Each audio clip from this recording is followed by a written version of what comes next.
first half of the 20th century, when Britain's Royal Navy still ruled the waves to some extent, there was a popular musical music hall song that sent up life as a seafarer, especially a naval seafarer, with words that went like this: "We joined the Navy to see the world, but what did we see? We saw the sea. We saw the Atlantic, the Pacific, but the Pacific wasn't terrific, and the Atlantic wasn't what it was cracked up to be." Now, the Royal Navy no longer rules the waves.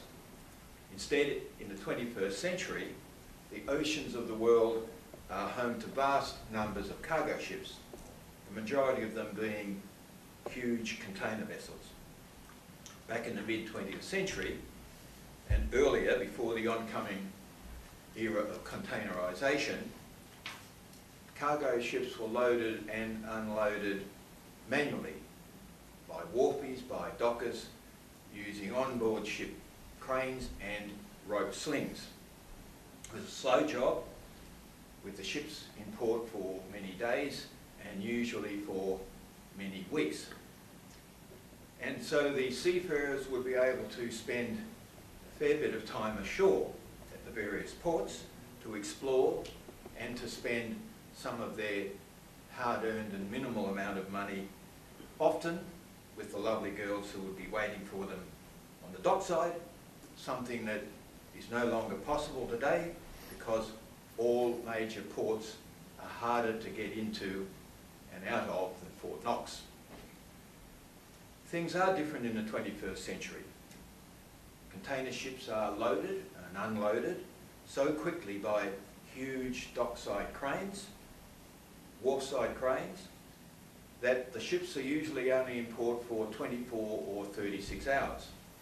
And by the time crew members go through security, they are lucky to get a few hours ashore at any one port.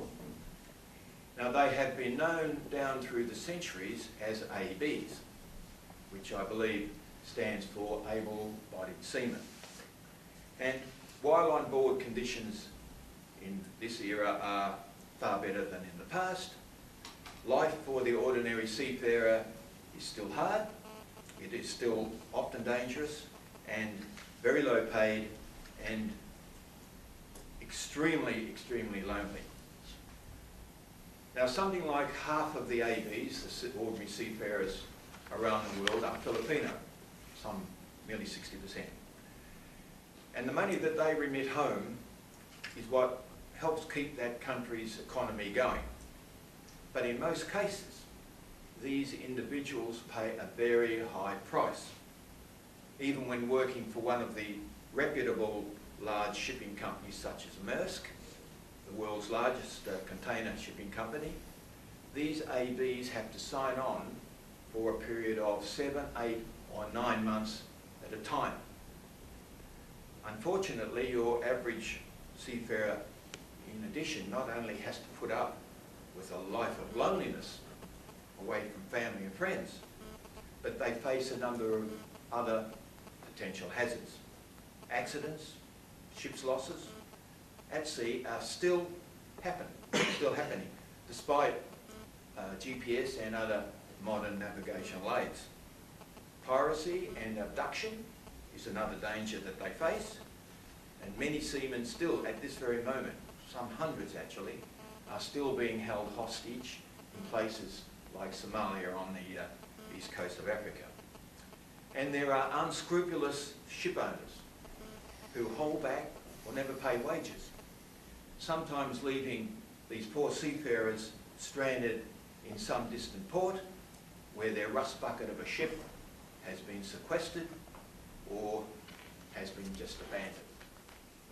Now, fortunately, there are organisations around the world to help. The International Transport Workers Federation, based in London, does their best to help the less well-off of these seafarers. The worldwide mission or missions to seafarers are quite active. They do their best for the seafarers when they come ashore. And the two main ones are quite active in Australia and in particular here in Melbourne. The the Anglican, I think it's Anglican or maybe Church of England, Mission to Seamen, which occupies that rather distinctive building at the southern end of Flinders Street with the dome, the grey coloured building, is one. And the other one is the Catholic Stella Maris Centre, which is just a few hundred metres from Southern Cross Station. And they host 30 to 35 on average, 30 to 35 seafarers every day for every day of the year. And seafarers can use for free the Wi-Fi, the internet, and they have all of the other facilities that are available to them. Now, I spend one day a week as a volunteer at the Stella Maris Centre, where I keep an eye on the bar, for one thing, and I drive one of the minibuses to and from the port areas. In the past, when friends would ask me what I did helping out at the centre, I used to just glibly say, well, I pick up sailors from the docks. That raised a few eyebrows, so now I'm a little more careful in my choice of words.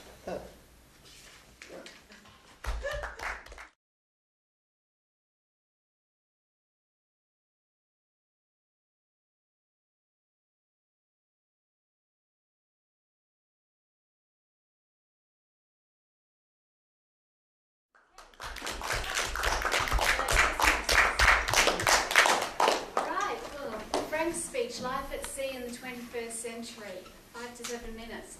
For 5 to 7 minutes, you did a fabulous job of dipping into the past to deliver a really succinct and interesting, quite fascinating expose of what the seafaring life was like, bringing us up to date with the 21st century and making us really think that while technology has made such strides, the life of the seafarer is pretty much the same lonely and for many people poorly paid existence that it was, well, has always been. I found it quite enlightening from that point of view. So the combining history and the entertaining factor was quite a good melding.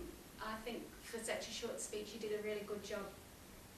This well-rounded picture brought us up to a great climax because you ended on such an entertaining, amusing laugh to finish off with, and with the whole audience laughing, it just shows that the speech worked very well. As far as improvements could go, I thought that your hand gestures, tonally, it was lovely. It worked really well. Perhaps maybe a smoothing of some of the sentence delivery. Occasionally, I thought possibly that might be something to look at, but it was such a minor thing. I looked around at everybody. I saw that the full attention was on you. They were taking in every word and enjoying it, and your final applause at the end really brought